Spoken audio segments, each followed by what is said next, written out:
donc aujourd'hui on se retrouve pour faire le bilan du mois de février, toutes les lectures que j'ai faites en ce mois de février. Je vous en ai parlé un petit peu durant ce mois. Après je sais que voilà, la fin du mois avec les vacances scolaires, il y a certaines lectures dont je ne vous ai pas trop parlé, mais je vous ai fait un petit peu quelques retours quand même, donc bon, on va quand même aller vite sur cette vidéo bilan parce que c'est pour la plupart des lectures où je vous ai déjà fait un point dans les vlogs. Jusqu'à ce que j'arrête les vlogs. Il est vrai que dernièrement là je filme plus de vlogs, je manque de temps et je manque de tout, voilà. Alors on va commencer tout de suite, on va commencer avec les graphiques que j'ai lus durant ce mois-ci. J'ai voulu faire un 7 jours 7 livres et puis bon ça a raté. C'est tombé sur une semaine où j'avais un livre de 600 pages à lire, donc c'était compliqué et j'avais dit si je mets des graphiques ça devrait passer et au final non, ça n'est même pas passé avec des graphiques. Mais bon c'est pas grave, on retentera. Donc d'abord j'ai lu un manga, donc l'imprimerie des sorcières, le tome 1 de... Vous lisez, vous voyez, voilà, vous lisez, ce sera plus simple. Aux éditions Soleil Manga, j'ai bien aimé cette petite histoire, mais c'est assez... on rentre vraiment dans l'histoire, on prend son temps. On est avec une jeune demoiselle qui va atterrir dans un monde où tout le monde a un pouvoir magique. Et elle veut retourner sur sa planète, donc elle veut trouver quelqu'un qui pourrait, avec son pouvoir, la ramener sur sa planète. J'ai bien aimé, c'était plutôt pas mal. Après, il y a quelques dessins, je vous avais dit que quelques dessins que je n'aime pas dedans. Mais sinon, voilà, ça reste assez intéressant comme petite lecture. Donc voilà, donc j'ai fait participer à une campagne Ulule pour En tant que chat de Caroline, écrit par Caroline Boaher. J'ai bien aimé cette petite histoire, c'est rafraîchissant, c'est drôle. C'est des histoires sur des chats et c'est plein de petites histoires, voilà, ça dure sur une page, il y a une histoire, donc c'est assez rapide à lire et puis c'est vraiment très drôle. Ceux qui ont des chats à mon avis, voilà, ils peuvent reconnaître leur chat aisément là-dedans. Moi j'ai pas de chat mais ouais, ça m'a fait rire, ça m'a fait penser un petit peu aux chats que je côtoie même si j'en ai pas. Enfin voilà, c'était plutôt pas mal, plutôt rafraîchissant, j'ai beaucoup aimé cette petite histoire. Puis c'est un tome 1 donc... Peut-être qu'il y aura une campagne Ulule pour le tome 2 et je me ferai une joie d'y participer. Et ensuite, dernier graphique que j'ai lu, c'est Astérix et le Griffon. J'allais dire Astérix et Obélix, comme d'habitude. Astérix et le Griffon de Goscinny et Undertow.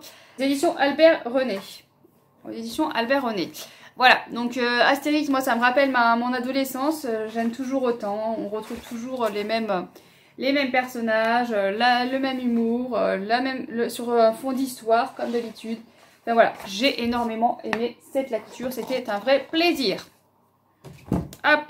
Ensuite, un service presse que j'ai reçu, un petit jeunesse, Appelle-moi Igor de Joël Lartelier aux éditions... Alors ça c'est pareil, les éditions, il y a un petit insigne là en bas, mais je ne saurais pas vous dire. Le lion ailé de Waterloo. Donc est-ce que c'est le... Donc voilà, c'était un petit jeunesse où il y avait un ours, une commode et un lit qui parlaient et... sur un fond avec une petite morale à la sortie, c'était assez intéressant, c'était pas mal. Après c'est vraiment pour les jeunesses parce que comme je vous avais dit, suite 12, voilà, ça passait pas. La commode et le lit qui parlent, ça ne passait pas.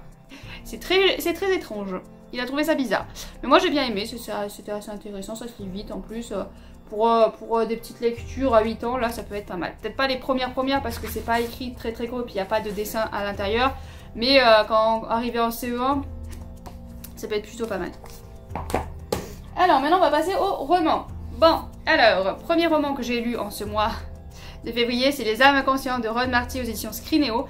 Si vous m'avez pas entendu parler de ce livre là, c'est que vous ne me suivez pas, parce que ce livre là j'en ai parlé en long, en travers, j'arrête pas d'en reparler depuis que je l'ai lu, j'ai adoré. On suit 10 personnages, 5 exactement, parce qu'on va en suivre 5 dans une temporalité, 5 dans une autre temporalité. Mais c'est pas des histoires du passé, c'est des histoires de vie antérieure. Voilà, c'est leur vie antérieure qui se répercute sur leur présent. Enfin, moi j'ai vraiment adoré, j'ai été embarquée là-dedans, j'ai suivi ça avec grand engouement. Voilà, un livre que je vous conseille vraiment. Si vous croyez aux vies antérieures, même si vous y croyez pas aux vies antérieures, il y a quand même de belles choses. Il y a sur les tics, les tocs, les attentats, les combats contre soi-même pour arriver à avancer. Enfin voilà, moi j'ai... époustouflant. Il fait partie du PLIB 2022 et j'espère qu'il est toujours dans le PLIB 2022 dans les 5 finalistes. Sinon je vais me fâcher. Voilà. Trêve de parenthèse. Ensuite j'ai lu Nos jours brûlés de Albin Michel. Laurent Safou aux éditions Albin Michel. J'ai plutôt bien aimé ma lecture. Après, comme je vous dis, je sais pas si je lirai la suite. Parce qu'on est sur un fond... à chaque fois j'appelle ça mythologie africaine. On va rester sur mes mots, hein. Ne cherchons pas. Mais c'est dommage qu'on n'ait pas plus sur la mythologie. Il y a des petits trucs qui me chagrinent un petit peu, comme on est sur un apprentissage. Moi j'adore les livres où il y a de l'apprentissage, donc ça me pose pas de problème. Mais je trouve que c'était pas... Voilà, on ne voyait pas grand chose. On est resté un moment sur l'apprentissage, mais on n'en voyait pas plus que ça de l'apprentissage. Et il y a une relation qui se lie entre deux personnages. Voilà, c'est quelque chose qui m'énerve parce qu'à chaque fois, quand il y a un professeur avec son élève, il y a toujours cette relation ambiguë qui se lie et ça m'agace en fait, ce truc-là. Pourquoi faire une relation ambiguë comme ça toujours avec son professeur? Est-ce que c'est obligatoire franchement? Parce que moi j'ai eu des professeurs et j'ai jamais eu de sentiments comme ça. C'est pas le même genre de professeur, mais voilà.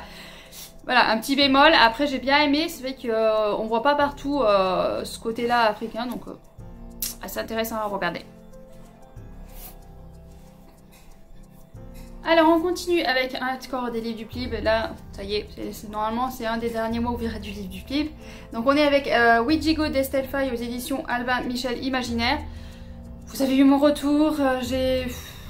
Voilà, aucun sentiment, aucun ressenti dans la lecture. Donc du coup, ça passe moyen, hein. Ça passe moyen quand on ressent rien.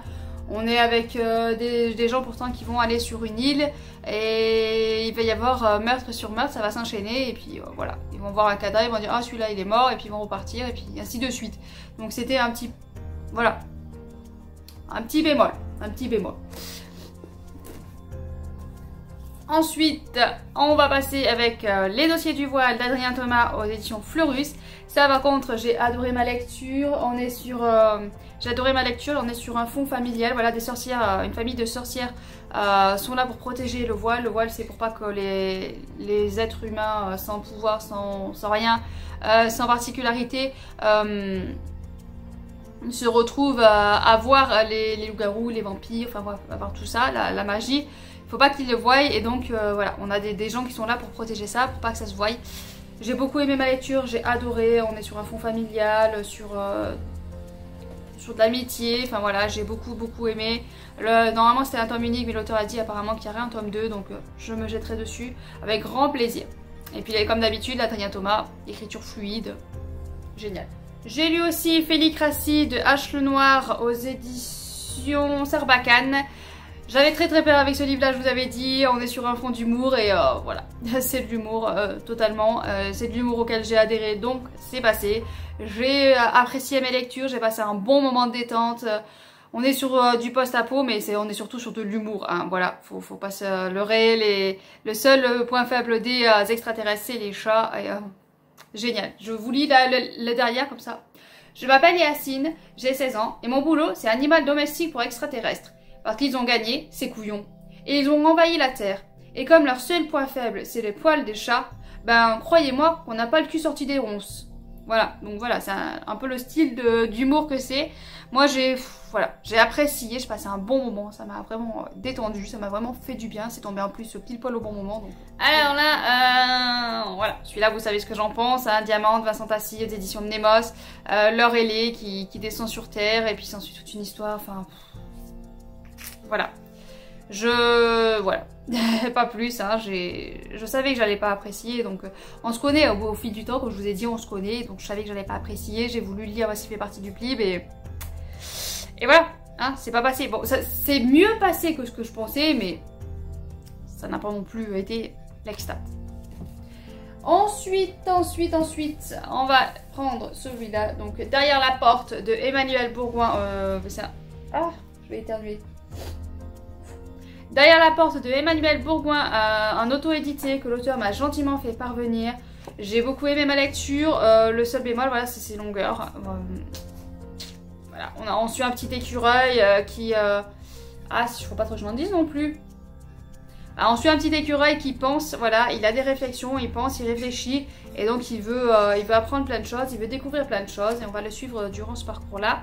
Je vous en dis pas plus parce que bon, ça va être de spoiler quand même. J'ai beaucoup aimé ma lecture mais c'est vrai que 600 pages c'était un petit peu long. C'était un petit peu long. Après c'est appréciable, le petit écureuil est attachant. Il va être entouré de personnes, d'un petit peu quelques... Ça spoil un petit peu mais bon. il va être entouré de d'autres personnes et ils sont attachants aussi. Enfin voilà, c'est une petite histoire qui se suit, tranquille, mais c'est vrai que 100 pages de moins, je pense que ça aurait été pas mal. Mais après voilà, l'auteur, on peut pas lui dire sacrifie ton texte et coupe. Voilà, hein, à un moment donné, l'auteur écrit comme il veut, comme il peut.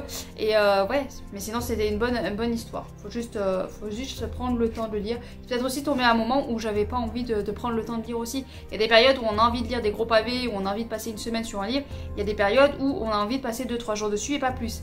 Voilà. Là actuellement, je suis dans une période où j'ai envie d'enchaîner mes lectures, où j'ai envie que ça défile. Donc un livre là, à ce moment-là, c'est pas la bonne idée. Mais bon. J'ai quand même bien aimé l'histoire, j'ai bien aimé ce que ça raconte. Et le petit dernier du mois, j'ai lu La couleur des nébuleuses de Amandine Peters aux éditions Explora. Au début j'avais du mal, et puis après ça coulait de source, c'était agréable au possible. On est dans l'espace, on est avec un groupe d'amis formidable, avec tous quelque chose qui les torture. Voilà, moi j'ai adoré cette lecture. Je me suis jetée sur l'achat de ce tome 1 et de ce tome 2 parce que je l'ai lu en e-book. Et bon, quand je l'ai fini, je voulais absolument lire la suite et donc j'ai sauté sur le tome 2 et je me suis dit, bah, quitte à acheter le tome 2, il faut que tu l'aies aussi le tome 1 en papier. Voilà. Donc ouais, donc excellente lecture, vraiment du vrai bonheur, du pur bonheur. Et je vais me jeter sur ce tome 2 dès que je peux parce que j'ai hâte de savoir la suite. Donc voilà. Donc, comme on a fait les mois précédents, je dois choisir parmi tous ces livres-là, je dois choisir mon coup de cœur du mois. Bon, mon coup de cœur du mois, vous devez vous douter, hein, j'aurais pu choisir celui-là. Mais non, hein, mon coup de cœur du mois, c'est ça. Hein. On va pas laisser du suspense phénoménal, hein, les âmes inconscientes. Ceux qui me suivent, on savent de suite que c'est celui-là. Voilà, j'ai été époustouflée, j'ai été embarquée émotionnellement. Physiquement aussi on peut dire, mais ouais, superbe histoire. Je sais pas si tout le monde peut ressentir les choses de la même façon. Je pense qu'il y a des choses où moi ça m'a touché, vous ça va pas vous toucher, mais je pense que vu qu'il y a un panel différent de personnages, il y a forcément un des 10 personnages, je pense, qui peut vous toucher, qui peut vous émouvoir, à mon avis. À mon humble avis, avec un panel de 10 personnages, si vous n'avez pas à vous attacher au moins à un personnage, c'est que voilà. Mais moi, c'est vrai que je me suis embarquée avec les 10 personnages. Il n'y a pas un personnage que j'ai détesté. Enfin, voilà. Enfin, si, il y a des personnages que j'ai détestés, mais c'est pas dans les 10 personnages. C'est dans les personnages méchants de l'histoire. Voilà. Il y en a un, j'aurais bien étripé. Hein, je l'aurais bien étripé. Mais bon, hein, ça ne se fait pas d'étriper les gens. Mais ouais, il y en a un vraiment. Voilà. Donc, ouais. Donc, mon gagnant du mois, c'est celui-ci. Je peux pas vous dire plus hein, que vous le tentiez, hein, c'est tout. Donc voilà, donc sur ce je vous laisse, n'hésitez pas à me dire ce que vous avez lu en ce mois de février, quel est votre coup de cœur du mois de février, tiens donc, ça pourrait être intéressant de voir quelles sont vos plus belles lectures du mois de février. Sur ce je vous laisse, je vous souhaite de bonnes lectures et à bientôt bien sûr.